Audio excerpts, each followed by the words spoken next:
Hello everyone, कैसे हैं सब लोग। आई होप सब लोग अच्छे होंगे। तो आज हम लोग सीखने जाएंगे एक नया method for finding mean. Last class में हम लोग ने सीखा था direct method for finding mean, और आज हम लोग सीखने जाएंगे सेकेंड मेथड जिसका नाम है एज्यूम्ड मीन मेथड, जो हम लोग को यूज़ करना है मीन निकालने के लिए। अब हम लोग ने लास्ट क्लास में सीखा था कि डायरेक्ट मेथड को कहाँ में यूज़ किया जाता है। डायरेक्ट मेथड को वहाँ में यूज़ किया जाता है जहाँ में की वैल्यूज़ छोटे छोटे हो। अब यहाँ में हम लोग देख सकते हैं कि वैल्यूज़ क्या क्या है। एक है 500, 520, 525, 40। नंबर बहुत बड़ा हो गया ना, 500 में, 500 में नंबर आ चुका है ना। इसलिए ऐसे टाइप के क्वेश्चंस को डायरेक्ट मेथड से क्या जा सकता है, लेकिन कैलकुलेशन बहुत बड़ा बड़ा हो जाएगा। इसलिए हम लोग इस टाइप के क्वेश्चंस को करेंगे एज्यूम्ड मीन मेथड से। तो चलो स्टार्ट करते हैं, देखते हैं कि एज्यूम्ड मीन मेथड को यूज कैसे किया जाता है। ठीक है, तो क्वेश्चन पढ़ लेते हैं एक बार। क्वेश्चन नंबर 2 एक्सरसाइज 13.1 का क्या बोल रहा है। Consider the following distribution of daily wages of 50 workers of factory. और डेली वेजेस यहाँ में दिया हुआ है इन रुपीज, मतलब 500 to 520 एक दिया हुआ है, 520 to 540 एंड सो ऑन। फिर नंबर ऑफ वर्कर्स दिया हुआ है 12, 14, 8, 6, 10। ओके, फिर पूछा गया find the mean daily wages of the workers of the factory by using N appropriate method. Okay, अभी हम लोग सीखेंगे मीन निकालना, और कौन से मेथड से, assumed mean method. Okay, assumed mean method को स्टार्ट करने से पहले ऑब्वियसली जैसे कि डायरेक्ट मेथड में था, हम लोग को सबसे पहले बनाना पड़ेगा टेबल। तो हम लोगों ने टेबल बना लिया। टेबल में कितने कॉलम्स होने चाहिए? टेबल में होने चाहिए ऐसे 5 कॉलम्स। लास्ट जो डायरेक्ट मेथड में था उसमें कितने कॉलम्स थे? उसमें थे 4 कॉलम्स, इसमें एक कॉलम बढ़ जाएगा। 1, 2, 3, 4, 5, ऐसे 5 कॉलम बना लो सब लोग फटाफट। अब जब कॉलम बन गया हो तो टेबल जब कंप्लीट हो गया हो 5 कॉलम का साथ, तब कुछ नहीं करना है। फर्स्ट का जो स्टेप्स था डायरेक्ट मेथड का एज इट इज है, मतलब ये जो वैल्यू यहाँ में दिया रहता है, ये फर्स्ट वाला लाइन का वैल्यू सब, इसको हम लोग क्या बोलते हैं? इसको हम लोग बोलते थे ना क्लास इंटरवल। Class interval. और ये क्या था? ये था हम लोग का फ्रीक्वेंसी। तो इधर में भी हम लोग को सेम टू सेम ही करना है। तो फर्स्ट में इधर में लिख दो एज इट इज। फर्स्ट वाला कॉलम में क्या लिखेंगे हम लोग? क्लास इंटरवल, या फिर यहाँ में क्लास इंटरवल को क्या बोला गया? Daily wages. तो आप लोग डेली वेजेस भी लिख सकते हो, डेली वेजेस लिख दिया। फिर क्या आता है? और डेली वेजेस में क्या क्या वैल्यूज है सब लिख दो। फर्स्ट में 500 to 520, 500 to 520, फिर 520 to 540। ये सब वैल्यूज को फटाफट नोट डाउन कर लो। हम लोगों ने सब नोट डाउन कर लिया। ओके, अभी हम लोग को क्या लिखना है? अभी हम लोग को नेक्स्ट कॉलम में क्या लिखना है? ये वाला फ्रीक्वेंसी, या फिर यहाँ में क्या लिखना है? Number of workers. ये नंबर ऑफ वर्कर्स, इसको एज इट इज लिख लो, नंबर ऑफ वर्कर्स। और फ्रीक्वेंसी को क्या बोला जाता है? F I. तो सब वैल्यूज लिख लो, 12, 14, 8, 6, 10, 12 हो गया। अब थर्ड कॉलम में हम लोग क्या लिखते थे? डायरेक्ट मेथड में क्लास मार्क आता था ना, तो यहाँ में भी सेम रहेगा। 3 कॉलम तक एकदम एज इट इज रहता है कोई भी मेथड में। फिर आ जाएगा क्लास मार्क, या फिर इसको क्या दूसरा नाम था इसका? Mid point. और इसको क्या डिनोट किया जाता है? एक्स आई। ओके, तो क्लास मार्क निकालने सिखाया था ना, क्या था क्लास मार्क? ये जो डेली वेजेस दिया हुआ है इसका बीच का वैल्यू, ये जो डेली वेजेस लिखा हुआ है इसका बीच का वैल्यू, क्लास इंटरवल का बीच का वैल्यू। तो क्लास इंटरवल का बीच का वैल्यू क्या होगा? 500 और 520 का बीच में कौन सा वैल्यू आता है? 510 आता है कि नहीं? 510। सेम टू सेम 520 और 540 का बीच में 530।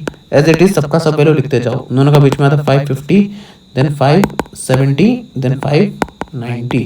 लिख दिया, क्लास में खत्म। अब आएगा डिफरेंट, जो इसमें डायरेक्ट मेथड से डिफरेंट करना है। अब क्या डिफरेंट करना है? यहाँ में इंटरेस्टिंग बात है, यहाँ में देखिए इतना सारा वैल्यूज है ना, 510, 530, 550, इतना बड़ा बड़ा वैल्यूज है ना, तो इसमें कुछ नहीं करना होता है। इसमें से जो एकदम सेंटर का वैल्यू है उसको हम लोग को एज्यूम्ड मीन मान लेना है। क्या मान लेना है? Assumed mean. अब सबसे बीच का वैल्यू कौन सा है? 550 है सबसे बीच का वैल्यू। इन सब नंबर में से बीच का वैल्यू कौन सा है? 550 है ना। तो उसको हम लोग को क्या मान लेना है? उसको हम लोग को मान लेना है ए। उसको हम लोग क्या मान लेना है? उसको मान लेना है ए। समझ गया इतना?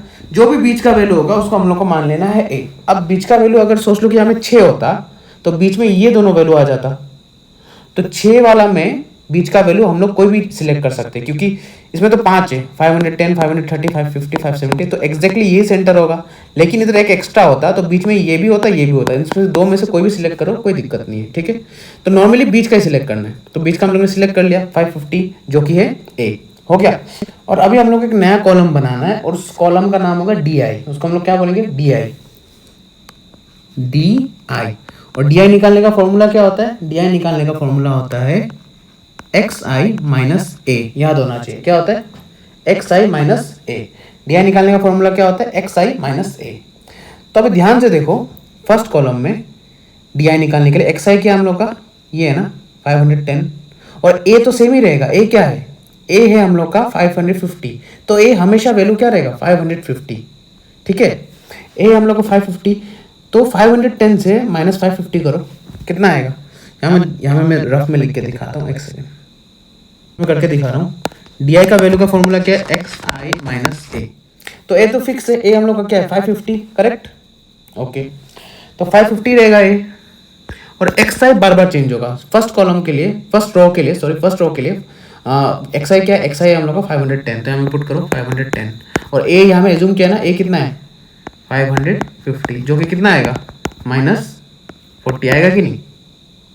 एज इट इज सब वैल्यू को निकालते जाना 530। नेक्स्ट वाला रो में क्या आएगा एक्स आई कितना है 530, ए तो वही रहेगा 550, तो कितना आएगा बताओ -20।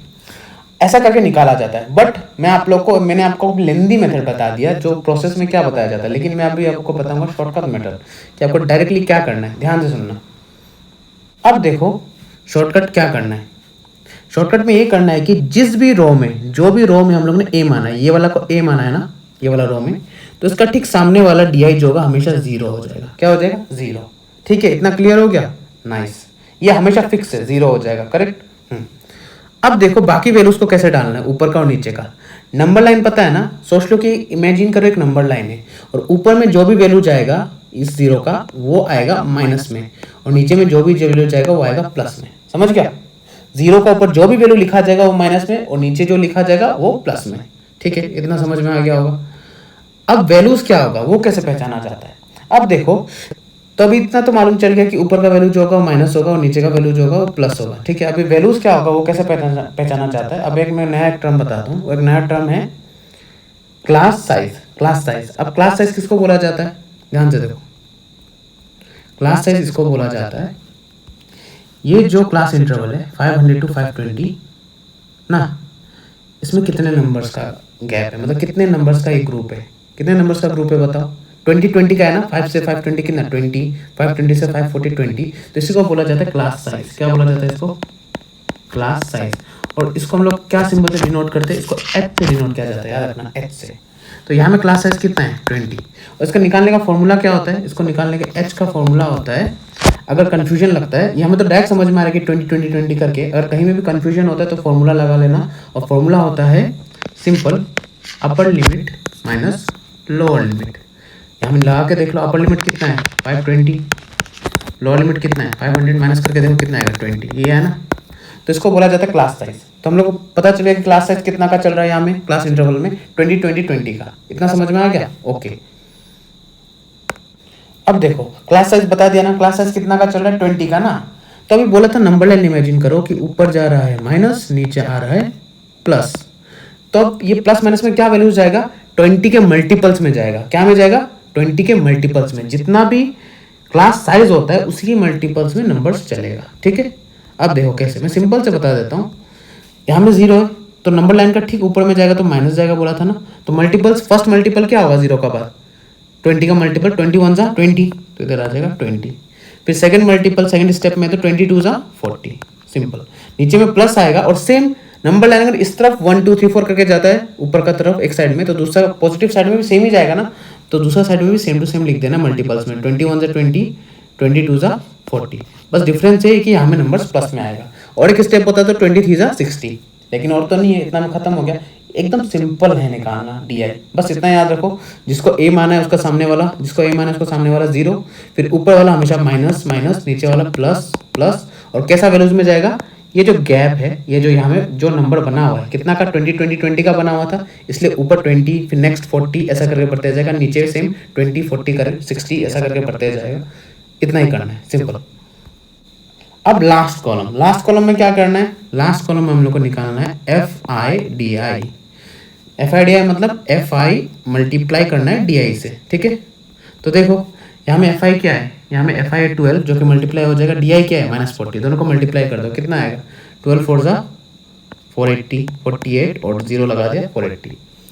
फिर 14 इंटू क्या करना है, 14 इंटू 20 करना है। तो करो, कितना आएगा, 14 टू ज़ा कितना 28 टू 80।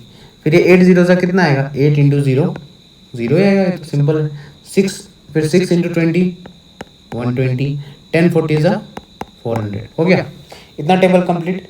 अब हम लोग को एक निकालना होता है, क्या निकालना होता है, यहाँ में निकालना होता है सम ऑफ एफ आई, जो कितना होगा सम करके देख लेना। और मैंने शॉर्टकट भी बताया था ना कि कैसे चेक किया जाता है एफ आई।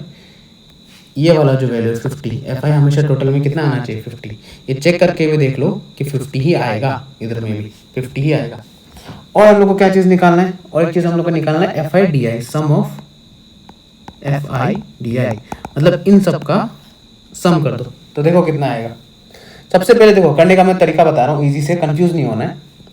पहले ये जो पॉजिटिव नंबर है ये दोनों, इन दोनों को प्लस कर दो, कितना आएगा, और इसको रफ में करो, इसको करो रफ में। 400 प्लस 120 आता है कितना, 520, ठीक है। और ये जो नेगेटिव है इन दोनों को प्लस कर दो, कितना आएगा, 480 प्लस 280 कितना आता है, हम लोग का आता है 760, आ गया 760। अब दोनों में से बड़ा कौन सा, ऑब्वियसली 760, इसलिए 760 को ऊपर ही रखना और दोनों को माइनस कर देना। और ये वैल्यू हमेशा क्या आएगा, माइनस में आएगा, ये वैल्यू प्लस में आएगा, क्योंकि ये दोनों प्लस क्या था हम लोग ने, ये दोनों 400 प्लस 120 दोनों प्लस था ना, तो वैल्यू प्लस में आएगा। और ये दोनों माइनस था तो दोनों वैल्यू क्या आएगा, माइनस में। तो दोनों को करना क्या होगा, करना होगा माइनस, करके देखो कितना आएगा 042। लेकिन आंसर जो है बड़ा वाला वैल्यू क्या है, माइनस है ना, तो आंसर भी क्या आएगा -240। तो यहाँ लिखो -240, हो गया, इतना हो गया, सिंपल।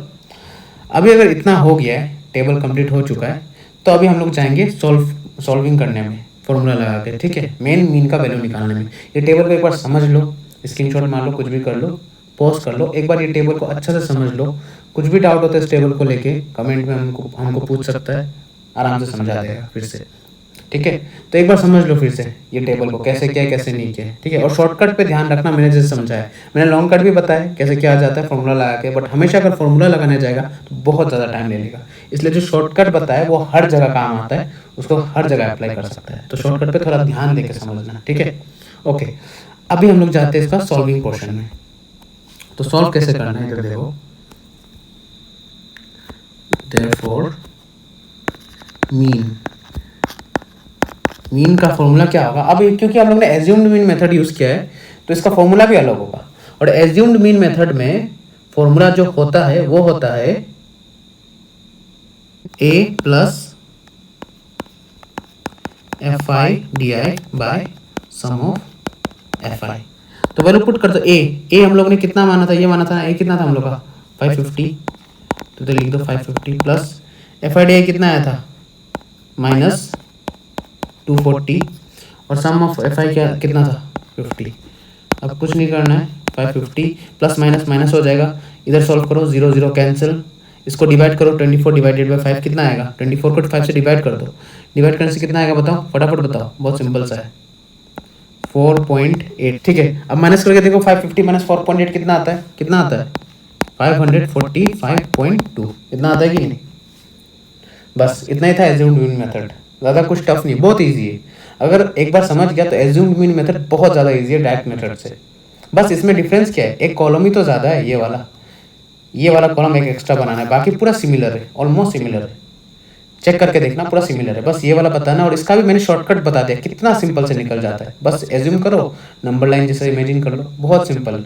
इसको कर लो, बहुत बढ़िया सा नंबर मिलेगा। और किसी को भी कुछ भी डाउट हो इस मेथड को लेके तो कमेंट में पूछ लेना, ठीक है। ओके।